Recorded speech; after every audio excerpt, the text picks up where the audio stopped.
So, okay, let's think back to that moment because for me, that place that we moved to, that we lived at, was like it was like Magical. it was magical. Yeah, no, it really was. It was. I feel like that was the beginning of something really big for us. Um, and this was all pre-COVID as well. So it's like, okay, we're both starting to thrive, like we're doing different things. The constant theme was Laura was always stressed. I was always stressed with work. I just, Yeah, yeah. that sums it up pretty nicely. But how would you describe that? Things were better, but how would you describe that version of you at that point? I was very excited, and I think I was getting paid more too, so I felt like I had room to breathe. So financially, I felt like we were both in a really good place. And once I was in that state, the first thing I wanted to do was just pay off all my debt. So I think I had 15,000 in student loans. I ended up just saving as much as I could. Anything outside of just bills went towards my savings account. And I remember having at some point enough money to pay it all off. And there's always, for me at least, there's always that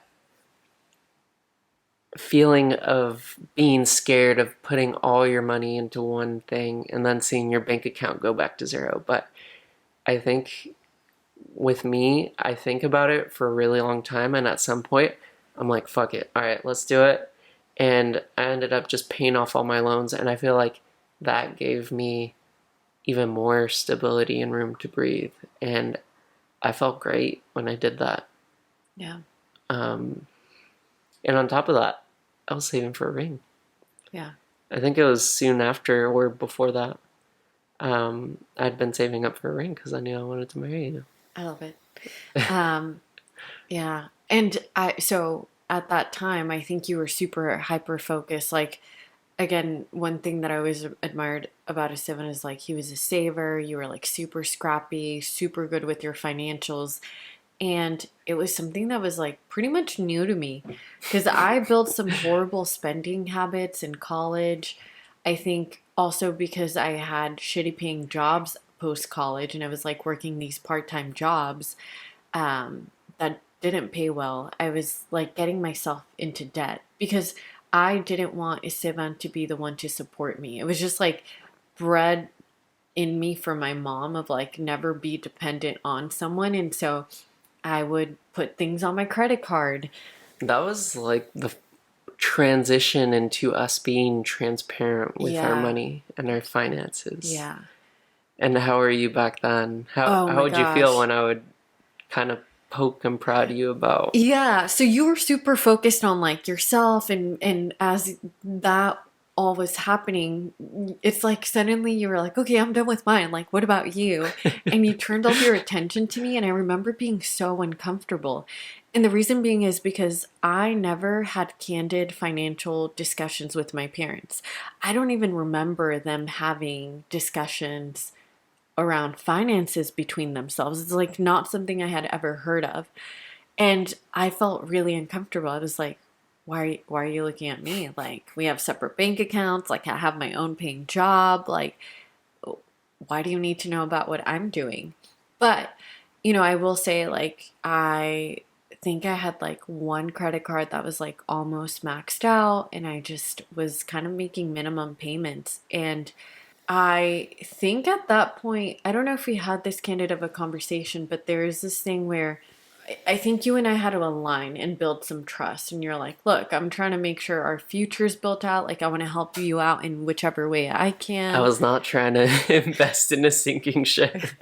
I feel like Yes. that was something I was afraid of. Yeah. Like, if you were in so much debt that I would have to pick most of it up and handle it for you, I didn't think I was ready for that. Didn't we make a joke one time where I was like, if my credit score were not above like high 700s, you would not have dated me.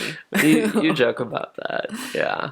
But I And think it's true. I think So at one point, I think there was one bill that just didn't get paid, and it was just late for 1 week. And you saw your credit score drop. And I don't know if it was because of that thought, but you were so sad and crying. Yeah. And I didn't know if it was because you were thinking in your head, oh, Stevan isn't going to be happy or. No, it wasn't that. Like, I will say, like, the one financial conversation I did have with my dad is like, he set me up with a credit card when I was 16, and it was like, pay it off, don't use it. And I was really good about that. It's like, yeah, it was reaching a limit at one point, but I always paid it off. I was like super responsible about that. And I never had a late payment. Like, it was just a point of pride. I was like, I have that imbalance. And I think, yeah, I remember crying because I was like, my credit score, and I've worked for that, like, all these years, whatever, 6 or 8 years.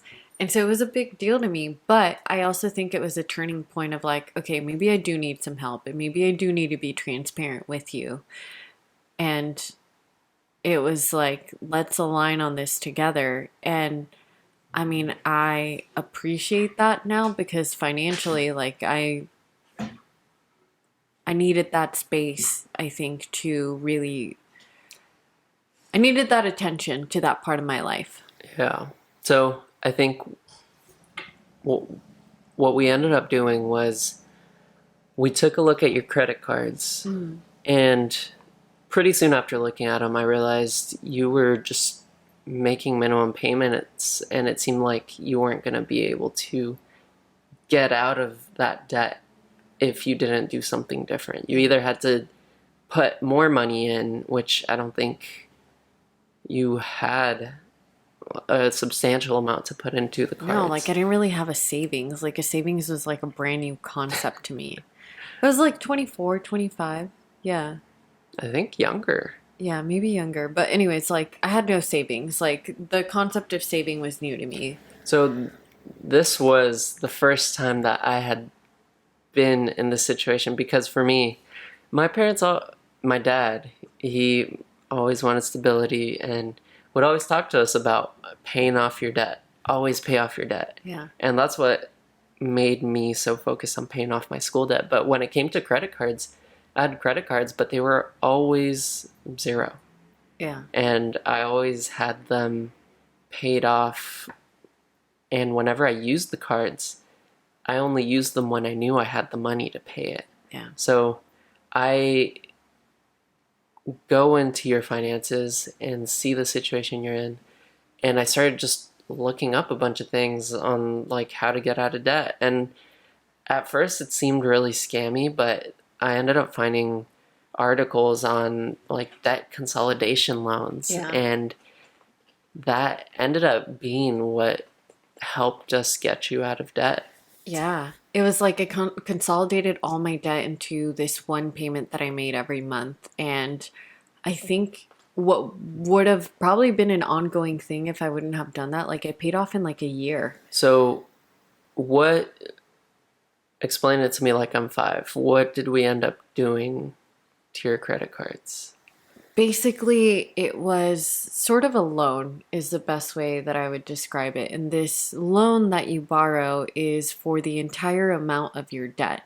So it'd be like your credit cards. I think sometimes it includes your educational loans, but it takes all of that debt and puts it in a lump sum. You then essentially, let's say, kind of get a check and you pay off all your debt. And now, instead of paying 5 different credit cards, let's say, you're paying one payment. And what makes this a really good tool to use is that the interest rate of this loan that pays all your other debt off is a lot lower than a credit card. Yeah, I think a lot of my credit cards had like 20% interest. 24 even. 24 even, I think the highest one. And at least when I did this consolidation thing, it was about 6 or 7%, so it was substantially lower.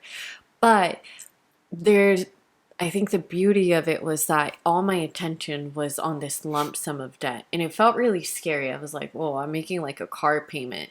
But I mean, I started seeing that snowball effect. I obviously that only works if you do change your habits. And I was at a point where you and I had had a frank conversation. I was like, okay, like, no, I'm set on changing my habits. Like, I'm not going to put more debt on it. I was just focused on paying things off. It was like my main purpose, and I did it. I think it was like a 3-year loan that I paid off in half the time, and it was the best feeling. It was like I had room to breathe. It felt like there wasn't this anvil on my chest. And I think to add to the mix, it was I never had anyone else but myself to rely on. It wasn't like I could go to my parents and be like, "Hey, can you pay off my credit card debt because, like you guys didn't teach me much about this, and also in college I paid for all my expenses." And it was like, no, my parents financially could not do that. And like, You didn't have do you know who John Ralphio is? yeah. You didn't have his Yeah, I parents didn't have John Ralphio's saying money parents. please. But yeah, I think it's really good that you brought that up. The debt consolidation will only work Yeah. if you change your habits and you do whatever you can to not use your credit cards and not rack up more debt. Because then at that point, you're just doubling all your debt. Yeah. If you use debt consolidation and you can use a debit card for everything else, do that. But yeah, that's really important to know. Yeah. And that was a conversation that I had with myself. It was like, this could be the best thing that you do, or this is the worst thing if you're not prepared. Because again, like I would have doubled, tripled my debt, whatever it was. And it was at that point that I was like, no, I'm really committed to making this change. And I think I finished paying this off like right before COVID. And that is like an era in and of itself. I think at that point, like you and I were both doing much better. I had moved on and like gotten promoted a couple of times at my job as like managing people, which I did enjoy. Um, you had great coworkers, you were building friendships, like I was consolidating my debt. It felt good. But I think at that time, like we would still go out and drink, and sometimes like we had friends that I love, but like they would ball out, and I just remember would I'd wake up the next day and I'm like, no, like we just got out of this situation. Like I just got out of this situation. I can't like go back to that anymore. I think for the purpose of consolidating our episodes, we should, or I guess not consolidating, we should talk about the catalyst of COVID in the next one. Yeah. And let's keep everything tied to this era in our lives. Yeah. So all that to say, and a little bit of a teaser for next episode, but I think COVID was an absolute changer for us. I think if there's a moment in my life that I'll remember really vividly for a lot of reasons, it's that. But I think the person I am today is a lot of the byproduct of what happened during that time, and the decisions that we made during that period of time. So, and I think that ties into just any point of your life. You need to, in order to change, you need to act or react to your current situation and do something different. If you want change, you can't just keep doing the same things. yeah. And I think if there's a theme about this conversation today, it's this theme of like reactive and proactive. I think for parts of our life that we talked about, like we were very reactive. I was very reactive to my finances. I like, oh yeah, that bill's accumulating. I'm going to pay that. I wasn't proactive for a lot of reasons. I think when I wasn't educated, I didn't know what to do. It wasn't something I had been taught about. But I also wasn't being proactive and trying to educate myself on the matter. Um, I think one matter we were in proactive was like seeing the trajectory of our life and how unhappy we were in like our relationship, our careers, and making a proactive step to move and change our environment. And to this day, I hands down believe that the environment that you put yourself in, like your home, where you live, that has such a big impact on your mindset. And I am so thankful that we had that conversation because it would have been really simple to keep things as they were and just continue being miserable. But we made a really proactive choice at that moment in our life. Yeah, I think that is a very key lesson that we learned from that experience. And even to this day, we still, whenever we feel like we're stagnant or Yeah. feel like we're not liking the situation we're in, we sort of do drastic things just to mix it up. So it was a great lesson we learned, Yeah. and a great lesson we've been using. And I got CeeLo right under me trying to get out. We dropped her with our setup. Cool. Well, I think this brings us to a good stopping point, but Yeah. any closing thoughts? Yeah, all this to say is it's there will be a lot of journeys and different stages that you go through in your life. And I think it's important to kind of let go of the shame. I think even if I think I would have had a really difficult time speaking about this 2 years ago. And today it's like, no, like I think it's so powerful to be able to share that.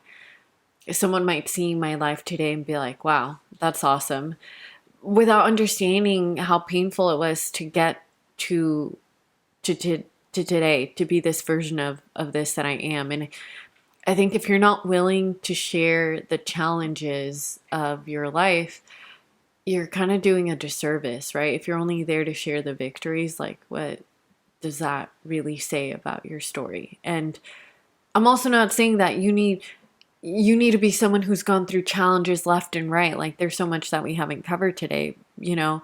It's just that your story can be have a lot of pivots, a lot of changes, and it's still an incredible story, and it's all worth telling. Well said. Thank you. All right. Well, that is it. And thank you so much. Yeah, stay tuned. Give us some feedback. Let us know what you think. Yeah, stay tuned for the next episode. All right. This is the Real Intermediate Podcast. Bye. See ya.